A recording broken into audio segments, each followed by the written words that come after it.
اے امت مسلمہ، شرک سے اور خدا کی نافرمانی سے بچو، شرک سے دور رہو، اور ان تمام چیزوں سے بچو جو چیزیں آپ کو خدا سے دور لے جاتی ہیں۔ ہم پر یہ ضروری ہے کہ ہم دائماً ہمیشہ اللہ رب العزت کے قربت حاصل کریں،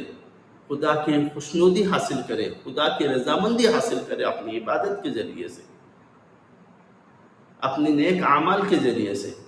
اپنے صدقات و خیرات کے ذریعے سے، اپنی عبادات والمعاملات کے ذریعے سے، جو بھی کام کرے، جو چیز بھی سوچے، تو یہ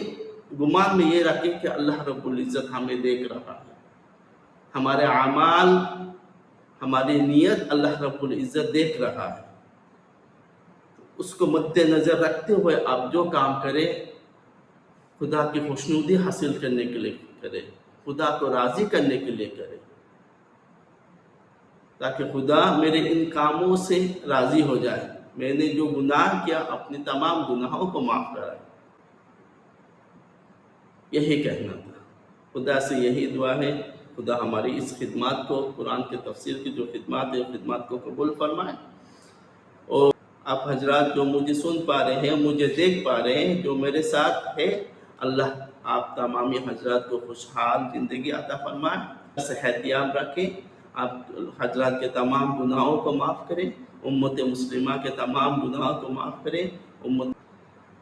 آمین، وآخر دعوانا الحمدللہ رب العالمین، السلام علیکم۔